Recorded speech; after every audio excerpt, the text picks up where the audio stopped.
like a rite of passage and a venue for benign inter-school competition. During maneuvers, we used firecrackers to simulate firing, and for artillery, we used the bamboo cannon. In July 1941, Japan took over southern French Indochina.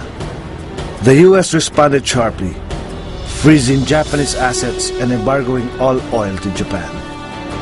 General MacArthur was placed in command of the USAFE, the U.S. Army forces in the Far East.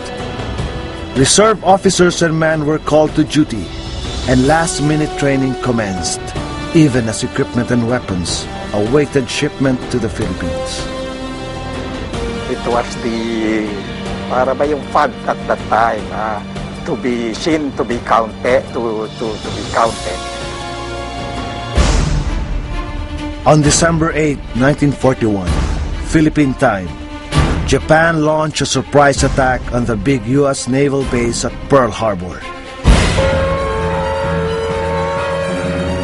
Within 6 hours, Japanese bombs hit Baguio and Davao without warning.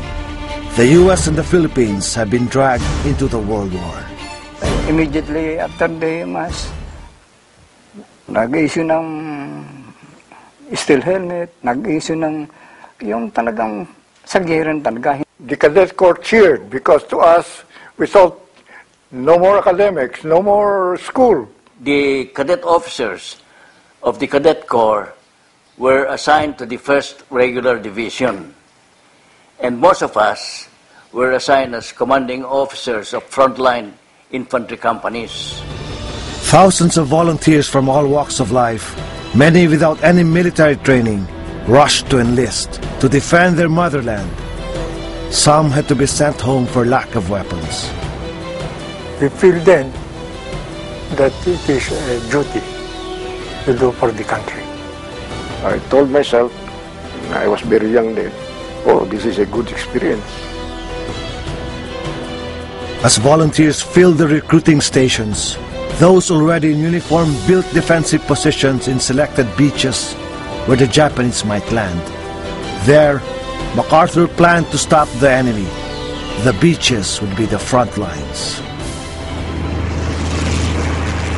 From the first day of the war, the Phil-American defenders were at a disadvantage.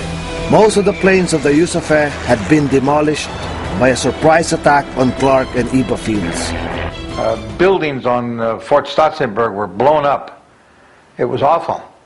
And then about 10 minutes later, in came the Japanese Zeros, strafing and firing and bombing. It was a catastrophe. 2 days after the first wave of attack, Japanese planes destroyed the U.S. Navy base at Cavite. Filipino and American pilots flying outmoded aircraft heroically tried to challenge the swift and lethal Japanese Air Force. Among the most courageous was Captain Jesus Villamor, whose daring exploits earned him a Distinguished Service Cross. With the Japanese in control of the air and sea, the defense of the Philippines would fall on the shoulders of ordinary foot soldiers, many of whom had no idea of what war was really like.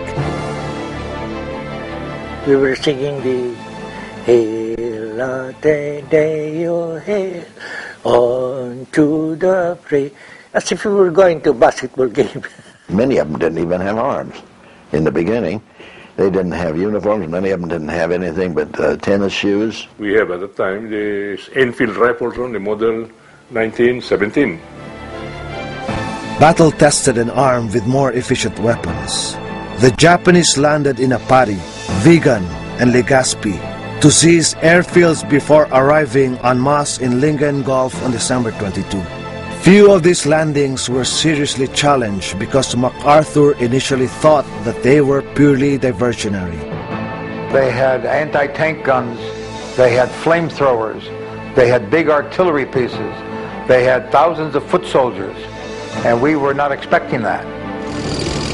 But after the Japanese had established beachheads and began pushing inland, MacArthur was forced to implement War Plan Orange, an old defensive plan which he had previously discarded.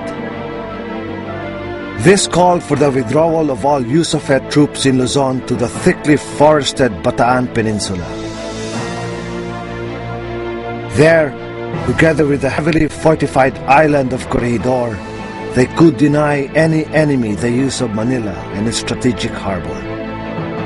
Entrenched in their positions, USAFET troops were simply expected to hold out until reinforcements arrived.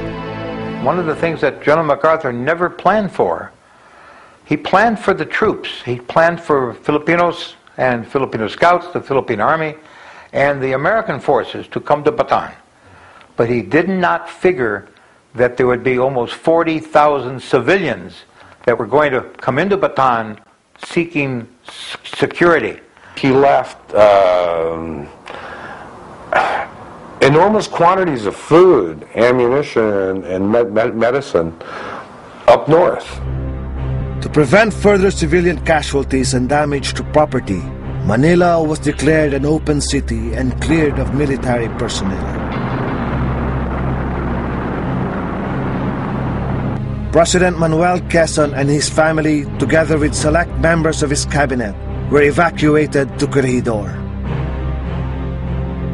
By New Year's Day 1942, all USAFET forces in Luzon were entering Bataan, confident that it would only be a matter of time before reinforcements would come. But the question was, how long could the defenders of Bataan and Corregidor hold out? On January 2, 1942, the Japanese occupied Manila. General Masaharu Homa, commander of the Japanese 14th Army, had been given 50 days to conquer the Philippines. But Homa knew that as long as the USAFET forces continued to hold Bataan and Corregidor, he could not accomplish his mission. To buy time for an active defense on Bataan, the USAFET forces set up delaying lines on the main road leading to the peninsula. The units manning these lines were tasked to stall the Japanese advance, and they did, in heroic fashion. We had a Major Donovan, and he found a way to get rid of them. He circled the sugarcane field and set it on fire, and the Japanese came out of there in a hurry. And it was a sort of a duck shoot at that point in time. Despite being tired from combat and a long withdrawal,